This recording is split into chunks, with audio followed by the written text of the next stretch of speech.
Hey, excuse me, bro. Hey, excuse me, bro. Quick question. Can you hear me? Yeah. You can hear me? All right. I'm sorry for stopping you. Please forgive me for bothering you. Again, forgive me for bothering you. I'm not sorry for stopping you, but forgive me if it's a bother me stopping you. The reason I'm stopping you is to see if you would like to talk about God, specifically about Jesus Christ. If you don't, it's up to you. And I'm gonna let you know before you even respond, I am recording, not for no clickbait, as they would say, but really because more than likely the things that we talk about are gonna be things that other people want to hear and need to hear. So it's up to you. I mean, I would, but We could walk and talk. I'm really like in a rush. Yeah, we could walk and talk, my brother. Unless that's a problem. Is it a problem if I walk and talk with you? Because I know you was listening to music. I know you was on your phone. I ain't trying to disrupt what you got going on. You gotta be vocal with me and let me know. Okay, so and what about the recording? Is it okay if I'm recording? That's fine. Okay, so, and what's your name? Travis. You could call me A. My name's AVN, but it's hard to pronounce, or some people forget it. So, yeah. So, what's up with you and your relationship with God, Travis? Specifically with Jesus Christ. Like, would you say you in love with him? You walking with him? Or are you like, bro, don't exist? Where you at on the spectrum? I'm not there with the he don't exist. I believe he exists. Me personally, I'm not religious. I'm spiritual. I believe like that. If it works for you, that's cool. I don't like bash people about their religions and stuff like that. You know, but me, I mean, at times I feel like I don't know what to do. All right, so let me ask, before I even get on the what to believe part, because you say you don't bash people for their religions, let me challenge you with this. Say we go to a certain part of the world and the people's religious lifestyle is killing babies and sacrificing babies and sacrificing humans. What would you say about that? Yeah, to each his own, let's just go to our own part of the world? Or would you be like, yeah, this ain't right? Me personally, I feel like it's not right. And would you feel inclined to speak to them, or would you be like, nah, let me just go my own way, let them do their business? Or would you be like, bro, they're killing babies, y'all killing babies? Me personally, I would say something like, hey, y'all killing babies, but then I'd be like, my voice might want to be changed. It might change one person, just like my voice might change you right now. Hold on, let me tie my shoe real quick, because, right? Somebody got the message. You might change the whole, right? And you know that's what Jesus was on when he came. He wasn't trying to, if he could have, if people were willing, he would have changed everybody. But he knew not everybody was going to change or listen to it, because clearly they were choosing to do it. So like if we were over there with them killing babies, obviously some of them do it, they justify it, they like it. So those people you obviously not going to get through to. But some of them probably got an inkling of a feeling like, yo, you're like, hold up, if you're doing something that obviously we shouldn't do, I'm about to step in and say something, and then hopefully at least one person will listen to me. For a long time I did have the, it's not none of my business, but sometimes I do feel like, maybe I could say something, maybe that one thing somebody's listening. And somebody might take that.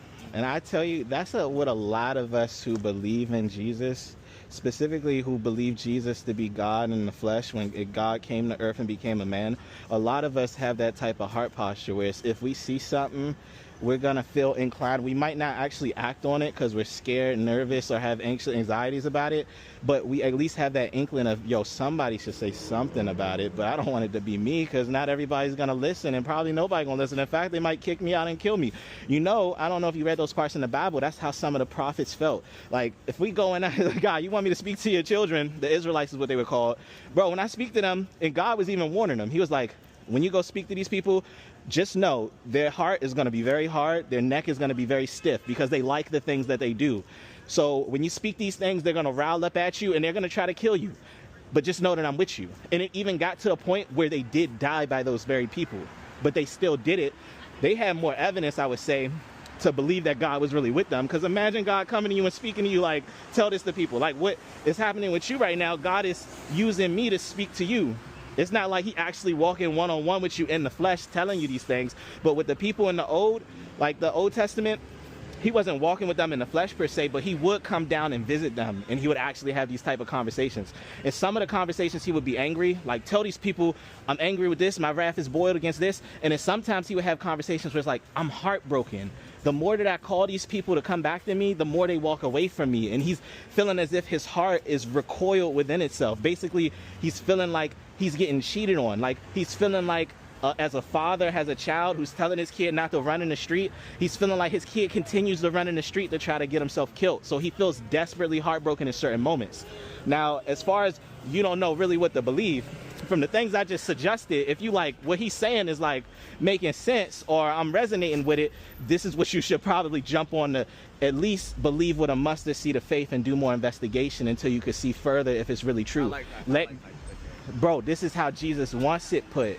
He's not trying to force himself on people, but he says, let's reason. I don't know if you've read that part in the Bible where he says, come to me, my people.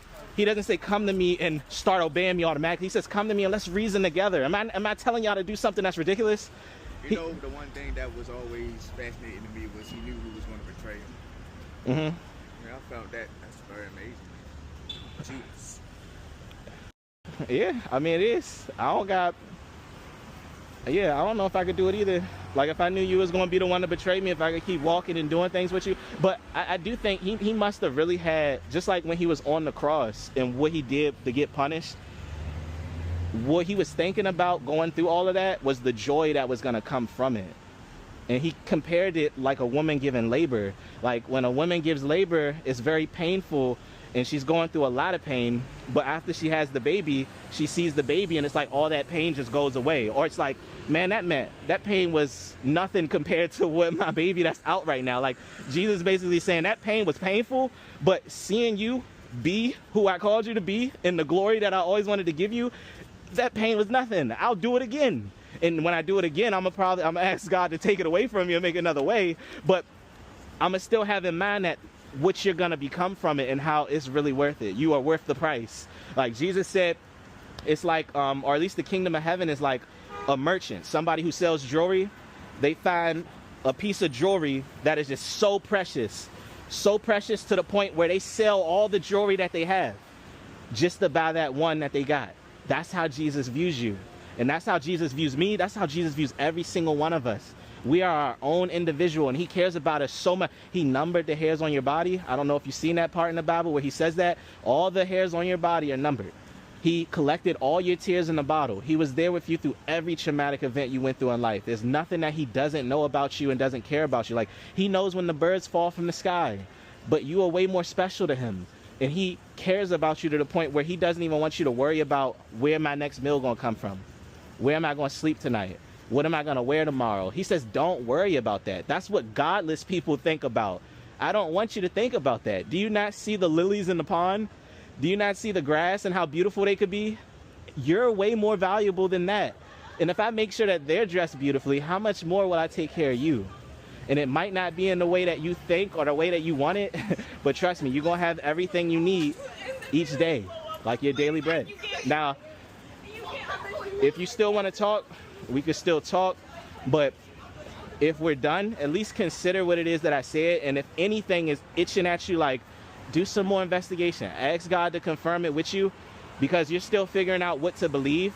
God sent me into your life to show you which way you should start taking, and let him guide you the rest of the way. What you thinking, Travis? I do want to go ahead. Talk, but I do have to go. Yeah, if you gotta go, I mean, if you got a phone number, so one of the things I like to do, if you ever need help with anything, don't hesitate to reach out to me. I would try. And before I leave, is it okay if I pray? My man, can I hold your hand? All right. Travis, dear Father, in the name of Jesus, I pray for Travis. I'm gonna probably see you on Judgment Day, bro.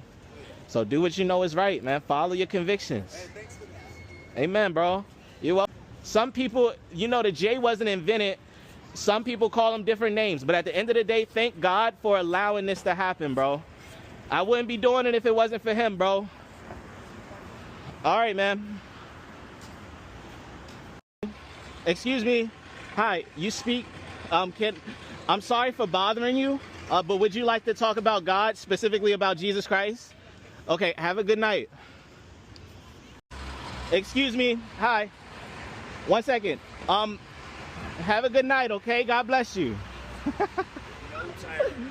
Hey, excuse me, guys. I'm sorry for bothering you. I hope you forgive me. Sorry for bothering you. I hope y'all forgive me. I just wanted to ask a quick question. Do y'all want to talk about Jesus Christ? I'm down for arguments, debates, or anything like that. In love, though. In love. All right, have a good night. And again, I'm sorry.